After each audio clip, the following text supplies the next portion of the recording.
All right, so we are starting recording.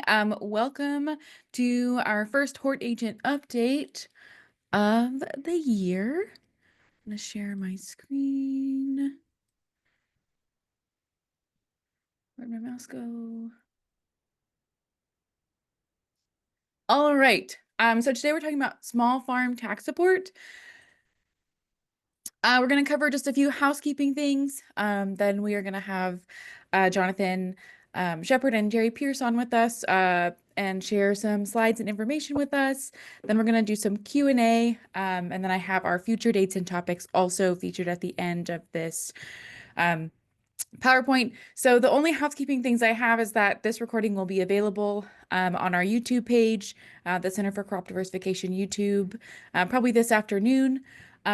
Also, I'm using our Zoom participation list to check you all off on KERS. So just make sure that the name you have associated with your Zoom identity is something that I can recognize, and then you'll get credit for today. I will probably post that also this afternoon. So be on the lookout for that. And today we have Jerry Pierce, he's the program coordinator of KFBM, and Jonathan Shepard, who is an extension specialist here in our department, and the director of our income tax seminar program. I have their contact information on this slide, but they're with us today. So I'm going to stop sharing my screen and let them share. They have some slides put together for you. And I think you should be able to share now.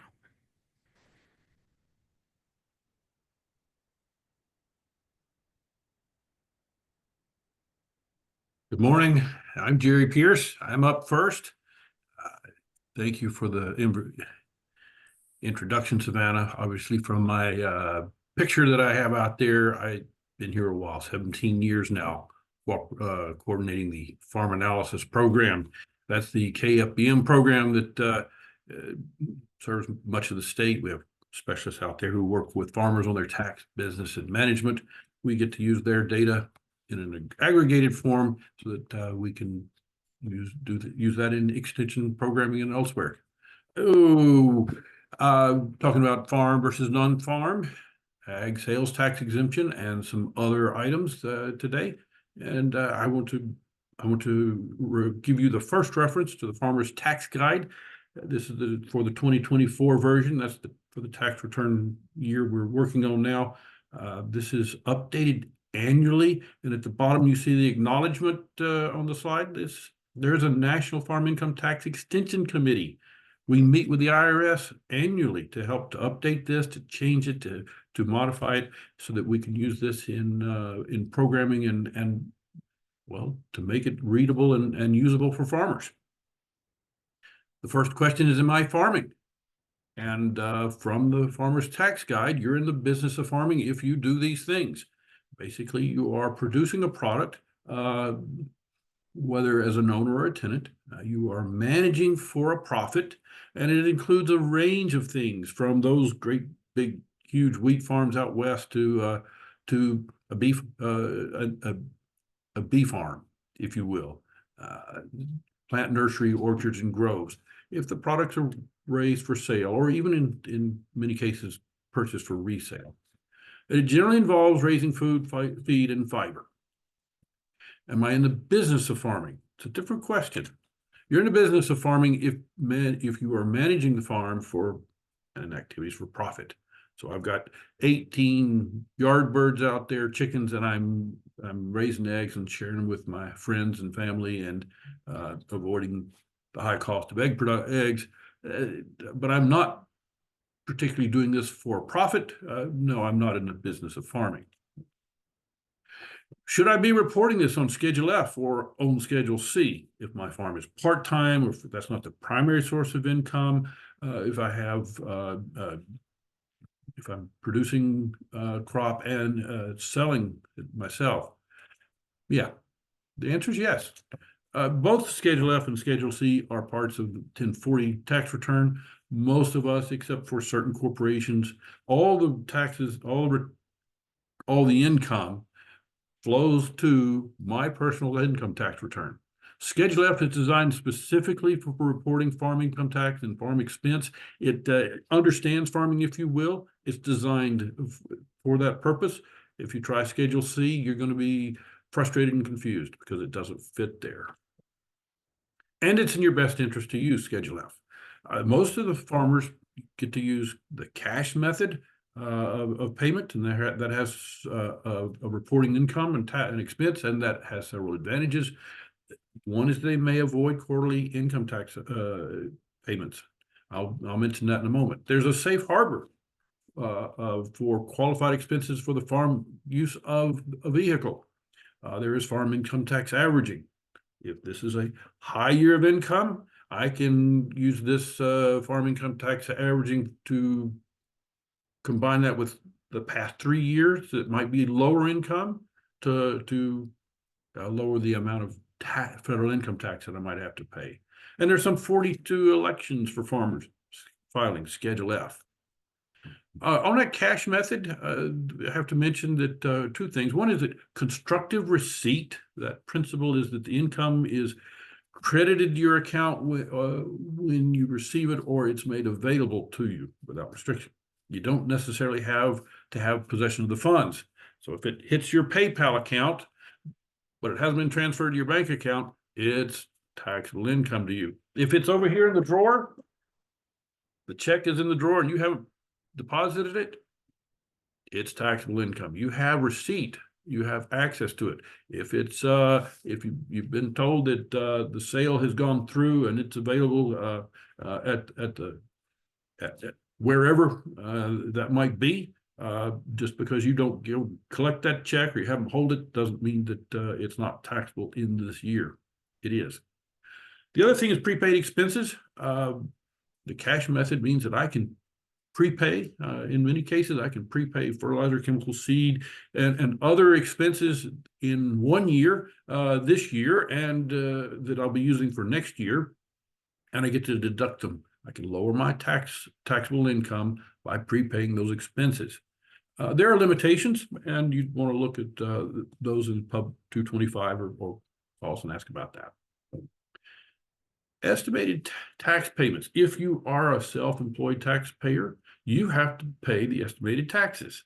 If you're an employee, your employer does that for you. And if you check your pay stub, you'll see just where they've taken it all out. Ouch. Well, self-employed taxpayers have to do that themselves on a quarterly basis.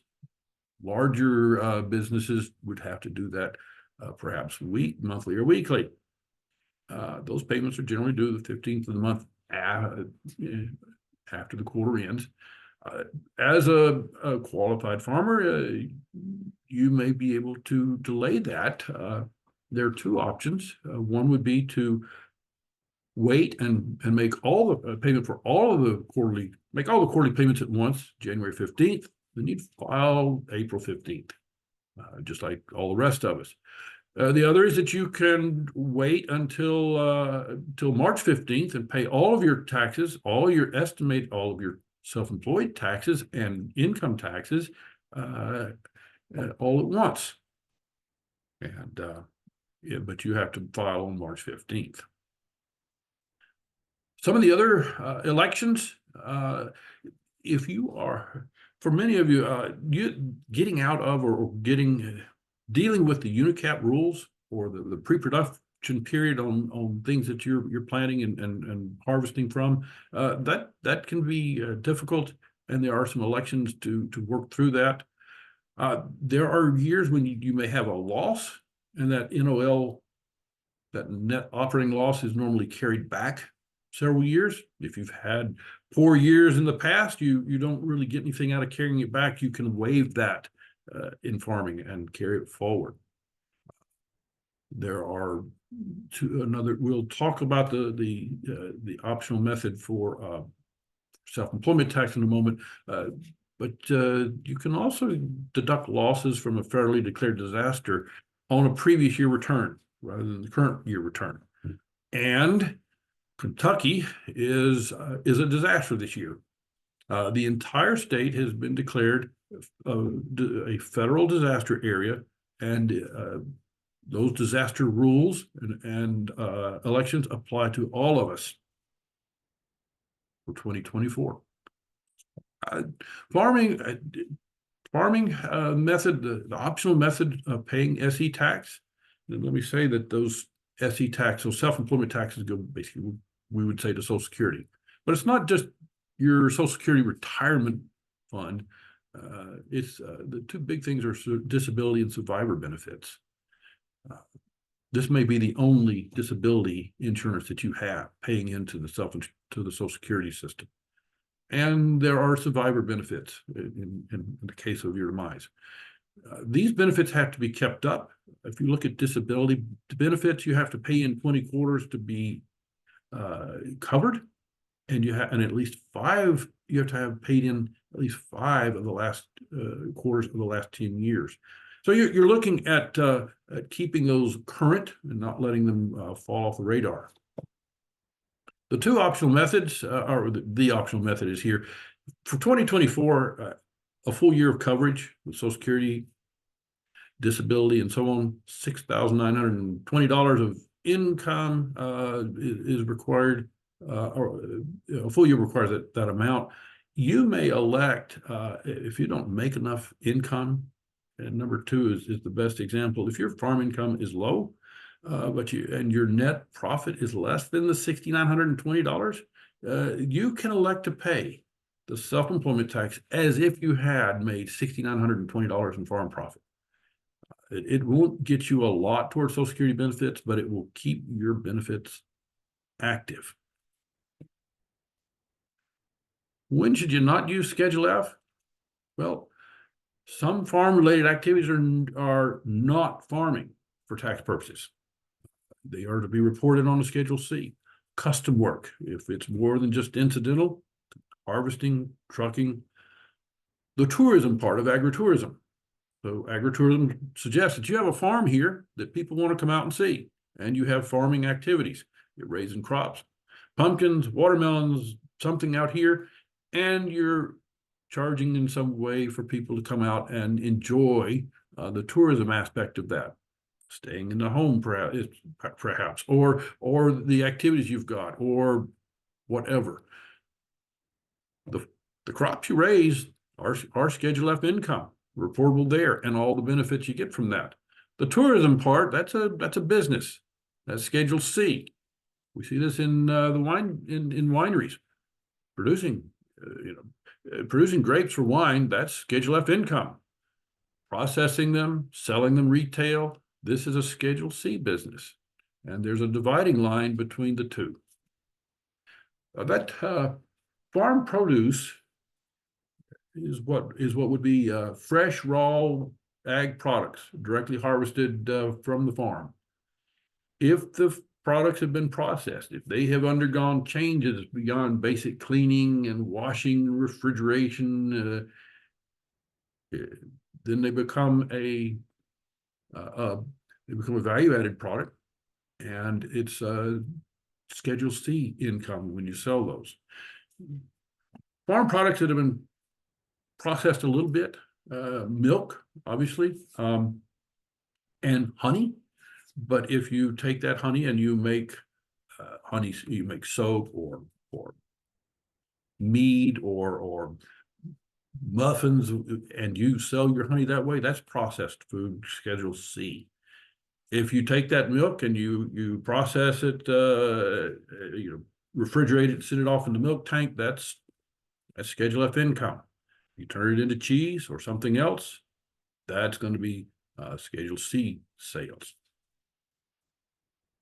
There are some farm-related activities not reported on Schedule F, but are reported somewhere else. If you're renting your farmland, that's generally a Schedule C rental arrangement, and self-employment tax is not charged on rental arrangements.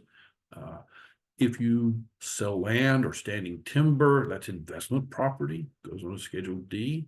If you're selling the property used in your business, like trucks, tractors, and equipment, dairy and draft animals, those things are reported on Form 4797 and are not subject to self-employment tax. I need to tell you about Form 1099-K. This is for farmers or anyone else who's in business. But if you're selling product and receiving payment by credit card, debit card, an online payment service like Venmo or PayPal, these companies are now required to report to you the business income that you received on a Form 1099-K. And the threshold for that reporting is $600 or more. So if you have $600 or more of income from sales of farm products, you're through PayPal or a credit card, you're going to get a 1099 from them, and you are to report the gross payments that you receive. Note that if you had $400 of income from Venmo account for your farming activities, they're not required to send you a 1099. They may still, they're not required to, but you're still required to report that $400 of income. This could be for, of course, for sales at farmers market, sales right off the farm, sales online. It could be for the sale of what you produce, supplies you may sell, custom work you do. All of those things that you might receive payment for by electronic means. Now, payment from family and friends is not supposed to be included in that. It might, because the company may not be able to determine the difference. Check your records. Sales of personal items like furniture, cars, and appliances, those things should be reported according to the law, because those things could be taxable income. If these are really farm transactions, if this is income for farming goods and services you've sold, then you may deduct the cost, the fees, the charges, the returns, any of those things that are listed on your PayPal account, your credit card account, your credit card charges for those expense for use of the card. They're reportable on your Schedule F or Schedule C, depending on your type of business, as a miscellaneous expense. Do not deduct them from the gross income. The IRS has been alerted by this 1099 here, and they're looking for that gross income in your records. And if you use this method of receiving payment, we strongly urge you to set up a separate account for business and for personal, so that the two of them are kept more separate. The ag exemption certificate.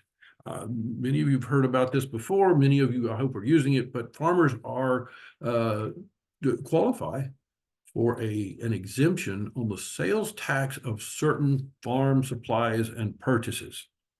It requires a farm exemption certificate with a agricultural exemption number. This would allow you, for the vendor you buy from to not charge you sales tax on those items that are listed.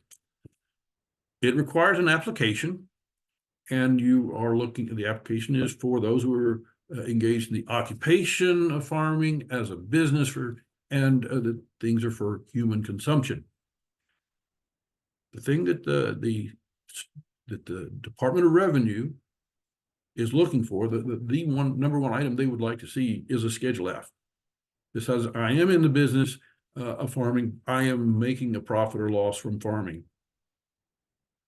If you're making a new application, you just started farming, you're going to have to use some other things to show that you are or intend to be making a profit from farming.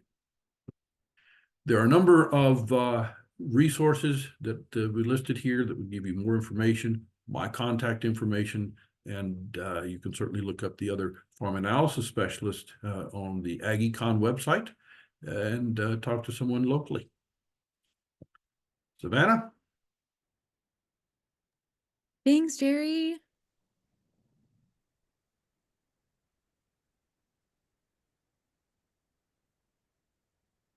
I'll turn it over to Jonathan. Excellent. Can you see my slides? Yes. Fantastic. So I'm Jonathan Shepard. In case you forgot, since Savannah introduced me 20 minutes ago, happy to be here with you all today. I appreciate the invitation to come talk with you.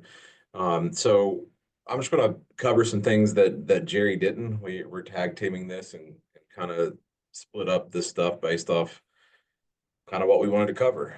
But we'll encourage Jerry to chime in at any point if I start telling lies or anything like that. So want to start out talking about the beneficial ownership information. So there's been a lot of talk around this.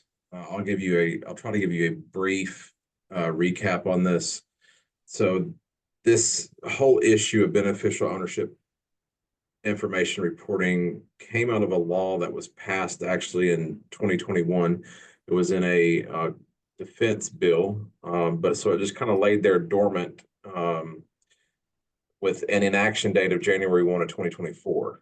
And leading up to 2024, so the fall of 2023, there was a lot of panic because it kind of crept up on everybody in the profession, whether it was tax preparation, lawyers, just people in the business community. It's kind of just came out of nowhere, even though it was on the books for 3 years before it became enacted. And so then the lawsuits started flying, and there's been a whole lot of confusion about this from the get-go. And so the big deal with this is that it was pretty stiff penalties associated with failure to comply with it, and the time frame wasn't very large. So if you were already in existence as a business entity prior to January 1 of 2024, you had the calendar year to report. But if you started a new business in 2024 or thereafter, you had 30 days to comply. And the issue was that just people were not aware of it. And the penalties were high on a daily basis for not complying, with high caps and even potential jail time. So lawsuits started flying, like I said, and if you watch this over time, there was 1 week it was found unconstitutional, and the next week it was overturned, and we extended the deadline, and then a couple of weeks later it was suspended again, on and on and on. But where we're at now is that FinCEN, which is the department, or it's to be more accurate, it's a separate group that is administered under the United States Treasury, stands for the Financial Crimes Enforcement Network. They came out on February 27th and said that they're not going to issue fines or penalties in connection with beneficial ownership information reporting deadlines. If you look at what the Treasury Department itself said, so that was back in February, March 2nd of this year, the Treasury Department announced that they're going to suspend the enforcement of the Corporate Transparency Act. So this is where the beneficial ownership information reporting was administered through, was through that Corporate Transparency Act. So according to the Department of Treasury, they're going to stop enforcement. And you probably can't read that real well, but they're saying they're not going to enforce it even after they issue new rules on it, which is kind of confusing if you ask me. We're not going to enforce this, but there's still going to be new rules that come out about it. But everybody in the know, my air quotes there, seem to suggest that the new rules are going to focus primarily on international companies, and so domestic companies are going to be completely exempt from it. So the take-home message here is that we don't have to worry about it right now, but I would still keep my eyes open and my ears open to things that are coming down the pike, because there's been so much confusion about it. To that point, the AICPA, which is the American Institute for Certified Public Accountants, came out March 6th and applauded the Treasury's suspension of it, and then released a statement a day later that they're seeking more clarification on it. So it seems like the path is clear, what we're doing, what we're expected to do, or more importantly, what we're not going to be held accountable for if we choose not to do something, which is not having to comply with the beneficial ownership information reporting. But I would still I would work under that pretense, but realize that the new reporting deadlines are coming out March 21. So I would wait till then to see what is reported and then see what the reaction is. And once again, just kind of keep our eyes and ears open on what's going to happen there. I do believe that it will be targeted solely towards international companies. So if you have beneficial ownership of a company outside of the United States, I think you are going to have to you're going to have to report. But I think if you're a domestic company, you're probably not going to have to. That's just my 2 cents. I don't carry any weight with the Department of Treasury or anybody else. So just keep an eye on that over the next few weeks. The other thing I wanted to talk with you all about today was record keeping, which I know is everybody's favorite topic in the whole wide world. It's always the most interesting. And I just kind of want to remind everybody the history of record keeping. So this is from my perspective. Those of you that have been in the game, so to speak, longer than I may remember things differently. I'm not calling Jerry old, but I know Jerry's been in the game a while, so he's welcome to correct anything that I say here. But this is kind of a truncated, brief version of record keeping from my perspective. So we had the farm crisis of the 1980s. That was a terrible time to be a farmer. There were some opportunities there too, but in general, it's a terrible time to be a farmer. And we all know what happened there. We had a kind of a perfect storm of events that created a very difficult financial landscape. And out of that, this agricultural division of American bankers were commissioned by Congress to do a report on the National Commission on Agricultural Finance. And out of that came the universal loan application and ag accounting standards for ag businesses. And then this turned into, in 1989, the Farm Financial Standards Task Force, and they issued their first publicly available financial guidelines for agriculture. And then in 1984, they changed their names to the Farm Financial Standards Council, which is what they are today. So I share all that with you just to kind of remind everybody that record keeping has been very important for a very long time. And we're still kind of on this evolutionary path of what I call farm record keeping.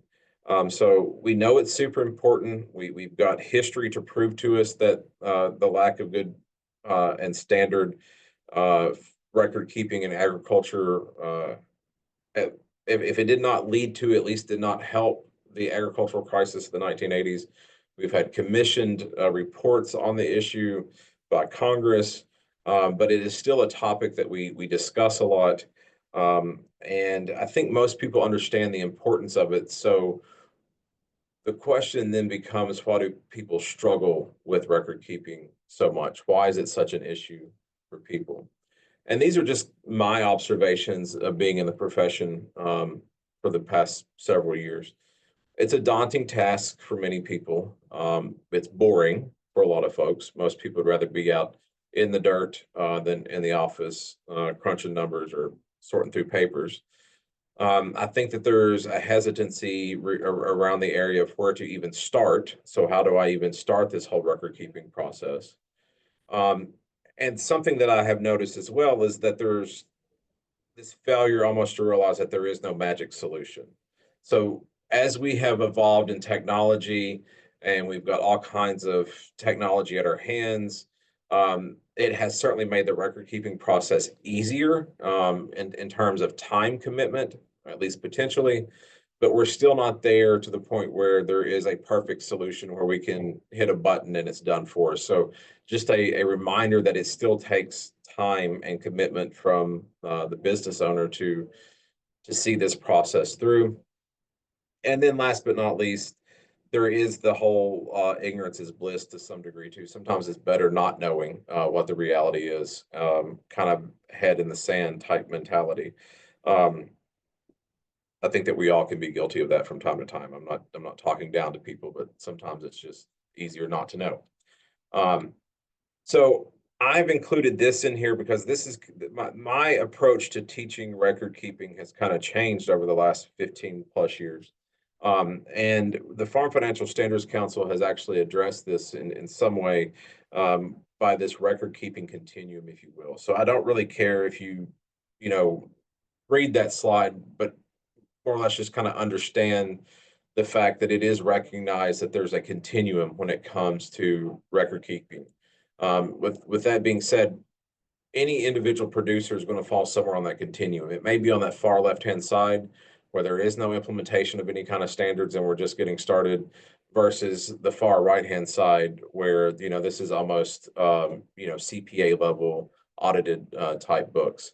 So I guess what I'm saying is that we need to think about record keeping, in my opinion, from the concept of meeting people where they're at and realizing that they're going to fall somewhere on a continuum. And it's an evolutionary process as we continue to improve our skill sets in that area. And the good thing about record keeping is the more that you do it, the better you get at it. And it may take years, it may take literally years or even a decade to go from that no implementation stage or at the very start of the record keeping process to where you get more into an advanced level of record keeping, and that's okay.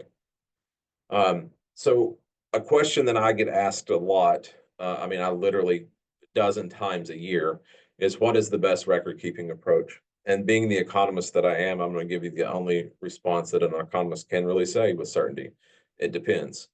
So there's a lot of things out there. Like I said, there's all kinds of new technology, there's new companies, and they're promising folks the moon and the stars. And you start digging into some of these record keeping solutions or record keeping programs, and what is promised versus what it costs is not always a good trade-off. So just as a reminder, be wary of you know, people's opinions that are purported to be facts. So there's a lot of sales pitches from these new startup record keeping companies or farm management software companies or farm management programs. They can be on paper. Your records can be on paper. We've kind of got a bias against paper sometimes in the record keeping world or the farm management world. But it's okay that if you still keep your records on paper, it's okay to do it electronically. It's okay to hire somebody to help you, or it may be a combination of all those things. So while record keeping has never been easier, so to speak, I kind of asked this rhetorical question: have we actually really improved our record keeping on average for the average farmer producer? I'm not well convinced that we have, even though we've got all these tools at our disposal. So I encourage and challenge people to rethink record keeping. So from the producer's perspective, records are the facts of their story. So that's what provides the basis for that producer to tell their story. And it helps, if you've got a good set of financial records, it helps alleviate people having to make assumptions about your business, whether that's a partner, an investor, or a banker. And it empowers that producer to take control of the narrative. So many times I've seen folks, you know, go to a lender and get turned down on a loan because they were asking the bank to make all kinds of assumptions about their business that the bank wasn't capable of doing. And quite frankly, that happens a lot in the horticultural world, because a lot of the agricultural loans that we see are so based off of grain or cattle production that you're asking a lender to really step outside of their comfort zone and level of expertise and experience when it comes to horticulture. So it's good to have a story to tell and you know, cold hard facts. This is what I'm selling. This is the money I'm making, so on and so forth. The other thing I wanted to speak on today was farm business entities. This is another area where a lot of questions arise. And so we typically kind of think about 4 different categories of of business entities or business structures. The first of which is the sole proprietorship, which is the easiest farm business, or excuse me, I keep saying farm, but the typical easiest business structure to have. It is simply you doing business. Then we get into partnerships and corporations, and there's 2 different types of corporations. And then there's the LLC, which is the limited liability company. That C in the LLC stands for company. Now, we could literally spend hours upon hours going through all the ins and outs of all these business entities. But we don't have that time today. So I just kind of want to talk about, you know, LLCs. And so big disclaimer, I'm not a lawyer.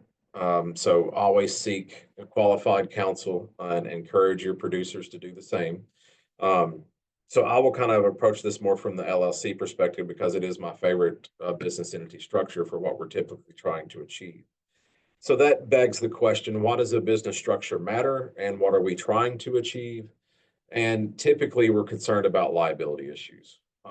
And we need to also understand that just because we choose a different business structure besides a sole proprietorship, that we're just not, we're not automatically protected, right? So there's a process involved here.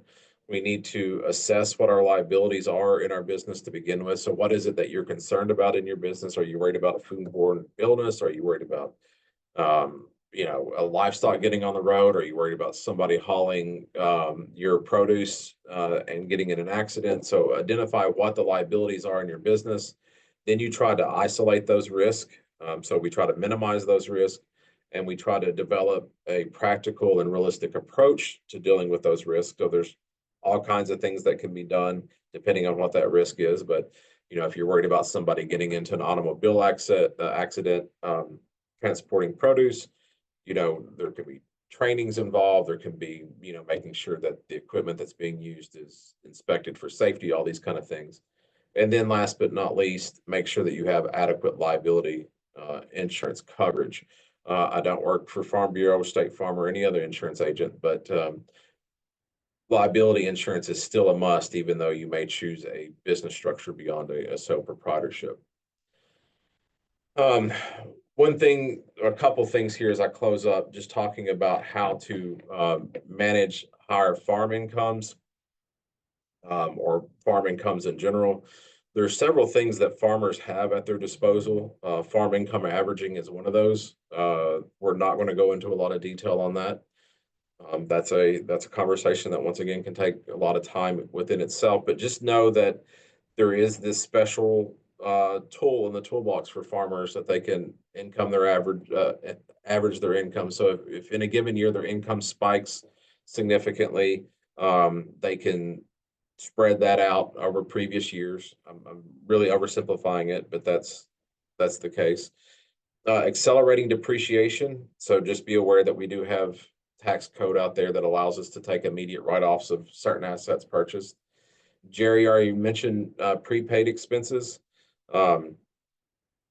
That is a really good tool that farmers can use. So, thinking about reducing income this year by buying seed for next year, for example. And then oftentimes what we're really trying to manage are those self-employed taxes, which Jerry talked about. So there's a couple ways that we can do that. But I just want to remind everybody that we have to think about the potential consequences of some of these tactics that we use to reduce income in the given year. So, saving taxes this year is nice, but what's going to happen in future years? Because what we choose to do this year can have an impact on what we have to recognize in income the following year or years. You can actually create this snowball that becomes very hard to manage. If we are interested in managing self-employment taxes, besides just making less money, which nobody wants to do, there is this idea, and I had commodity wages on the other slide. I'm not going to go into commodity wages here, but there is this concept of self-rentals. So this does require you to set up different business entity structures, and here I'm going to focus on the LLC, but just be aware that you can rent assets that you own to yourself with proper structured leases and proper business entities established. And so this little example here that I have shows Jim and Jane Smith, who own all the assets. So they own the land, they own the equipment, and then they've set up a horticultural farm LLC that rents the land and structures and equipment from Jim and Jane Smith. And then they've set up another LLC for their trucking operation. And so the trucking operation is renting trucks from Jim and Jane Smith. And so what this allows us to do is, through that rental agreement, we're basically shifting income that would be subject to self-employment tax to income that is not subject to self-employment tax, i.e. rental income. Now, this has been through the tax court. It's totally legal, but there's some very specific things that need to be in the leases that are established between yourself and these entities that you set up is not something that I would encourage somebody to go about blindly, because there's really good information out there how to do it legally. So just make sure that somebody who's interested in doing this, just they need to know that it exists, but they probably need to dig a little bit deeper and understand exactly what they're doing and the extreme importance of having these leases structured correctly. I'm going to mention two other things, and then we'll turn it back over to Savannah. But Jerry hit on this very well in his slide. You know, oftentimes we're thinking about how do I reduce that 15.3% self-employment tax. I think that we overlook it a lot, but it is important. There's a lot of different opinions on self-employment tax and Social Security and yada, yada, yada. We all have our opinions on that. But the whole idea of survivor benefits is really important, that sometimes is overlooked. So if you don't have life insurance, you're not regularly buying a life insurance policy, and you're not paying into Social Security, and something happens to you, think about what your children are going to have to live off of until they turn 18. Those kind of things can get lost in the whole concept of self-employment tax. All right. I've got about a minute left, Savannah. That's all I'm gonna take. So business losses versus hobby losses. This is another area where there's a lot of concern. And so, you know, Congress says that in order for you to deduct your expenses in excess of income, you must be engaged in whatever activity it is for profit. Profit in this context refers to income being greater than expenses while taking into consideration depreciation expense. There's a safe harbor. So if you have a profit in any 3 out of 5 consecutive years, 2 out of 7 for the equine industry, then you don't have to worry about this. If you fail to meet those safe harbor rules, it does not automatically mean that you are considered a hobby by the IRS, but it does give the IRS the justification that they need to come ask some questions and dig a little deeper into your business. So where are these concerns at when it comes to this concept? I've put them on the screen here for you. It's all kind of common sense stuff. So you need to carry out your business in a business-like manner and have complete and accurate records. Once again, record keeping is important. Having a business plan is important. You need to be able to articulate that you put time and effort into your activity. So this isn't just something that you do occasionally. I'm not saying you got to keep a time clock on yourself, but you need to be able to articulate how long it takes you on average to participate in the business. If this is your sole income, then it's pretty clear that you're not doing it for a hobby. You know, be careful about taking farm trips to Florida and going to Disney and trying to write all that off. So personal motives, enjoyment, recreation, relaxation are problematic. They're going to look at other income sources. They're going to look at the nature of the business that you're in, and is this just part of a business cycle? Have you made any changes? Are you continuing to lose money, but you're not doing anything to try to change that? They look at, you know, your advisors and the people that you surround yourself with. They've looked to see if you've done this business before and have been successful. They'll go back longer than that 5-year period to see if you've ever made money. You know, maybe this is just a long business cycle that's a problem. Maybe this is a startup type issue. So if any of your farmers or producers have worries about that, just know that there's some kind of things out there that we can do to help that argument that they are not in it for a hobby. Have a good business plan, and then just, as I tell everybody, do the best that you can do. And as long as you're doing the right thing and doing the best that you can do, you're probably going to be okay. Here's my contact information as well. I encourage you to reach out anytime that you want to talk about taxes or anything, farm finance, farm taxes. I enjoy this kind of stuff. So please reach out with any questions that you may have at any time. Thank you very much.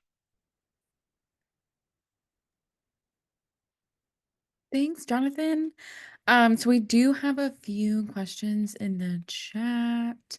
Jonathan, this was earlier when you were speaking. Nathan asked, under a different administration, should we expect to see it come back Should small businesses comply anyway? I think this was during your BOI slide.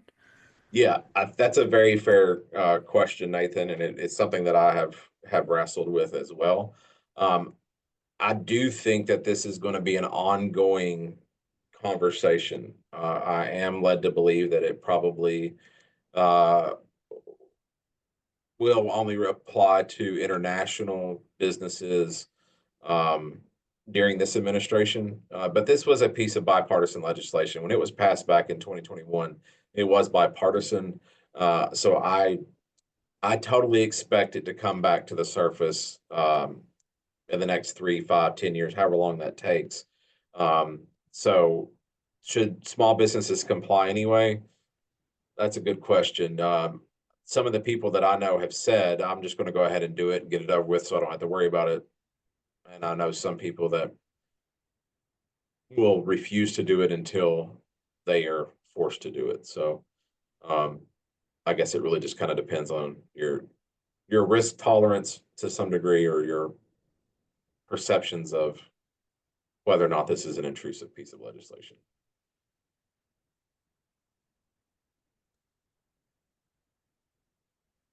Okay. I'm gonna pause the recording for a second. My recording back on. Okay. We're down to the last 5 minutes. I'm gonna share the next 2 or 3 slides, and then Brett, we can maybe talk about your question at the end. Go back. I just want to let you all know we have the rest of our horticulture agent updates in KERS and on the calendar. Our next one is going to be in June, talking about cut flowers and how we can support you all. September 8th is efficient labor strategies, and December 8th is also niche crops with potential. I also want to remind you all, and yeah, registration in KERS, just like it has been. We have our new website. If you haven't checked it out, it's ccd.uky.edu. There's a lot of really great stuff on our website. We've put a lot of time into putting that together for you all and trying to make it user-friendly and have added some really cool stuff. So if you have a minute and haven't checked that out, go ahead and check out that new website. And then I have our contact information listed here. And I think this would be a good time, Brett, to kind of talk about your question, which was seeing how much is included here. Do we need to plan more agent support or training around tax stuff for those supporting our specialty crop and small farms? Or are there higher priorities for counties that we should be considering prioritizing? Agents, if you all have comments, feel free to put them in the chat or even come off mute and give us some words. And my main thought here is that everything we talk about, it's like, oh yeah, it would be great if we had a full, robust library of resources to support everything that's done here. But in a world with limited resources, limited time, limited people, is this something, that we need to be putting more time into developing stuff to support, or would it be better to have more frequently updated budgets, or would it be better to have a new line of profiles on a variety of new topics? That's kind of what I was getting at.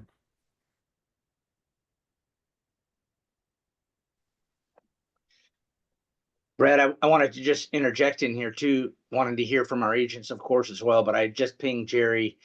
I assume, Jonathan, you're similar here, but I see also a benefit of having these guys sharing with our folks today is that here are some great resource people that you as agents can feel free to reach out to as you encounter tax questions, business questions, tax policy changes that might affect folks in the specialty crop spaces. I've worked with both Jerry and Jonathan for a long time, and I lean on them a ton. But yeah, I hope you feel a little more comfortable after this conversation to feel free to reach out to those guys directly. So thank you guys, just from my part, for sharing with us here today. You're welcome, Tim. And just to echo that, I mean, I literally mean it when I say it. Like, call me, email me. Happy to talk about anything in this space. I love this space. I love talking about it. Me and Jerry can get on the phone and kick stuff around. We write articles together, you know, or we're going to be here very soon. So it doesn't matter how small the question may seem or whatever, you're welcome to call, and I'm happy to talk to you about it. Jonathan and Jerry, if you would be interested in doing a short little thing for our website news area on like, are you a Schedule C or Schedule F? That could be really cool. And we'll blast that out. Agents could use that in their newsletters and things along those lines. And, you know, informal writing, you know, style friendly, but that could be really helpful. And we'll get that out to agents that they can use. And then it'll be permanently on the website as a news article. Be happy Throwing it to. out there. I'm going to answer for Jerry as well. We would be happy to.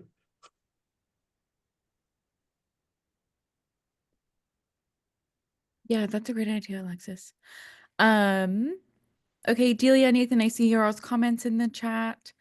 So thank you for saying that. I don't want to keep everybody here too long. It's already 11 o'clock. I know you all might have other things to get going to. But just feel free to reach out to us if you have any thoughts about, you know, this kind of programming. Jerry and Jonathan, if it's okay, I will probably send your slides out to our participants today if you can forward those to me. And then this recording will be available on our YouTube page, and I will post that and our KERS attendance this afternoon, and also follow up with an email with our PowerPoint slides as well, and Jerry and Jonathan's contact information. So thank you all for being here today. It was really great to have both of our special guests and all of you on with us.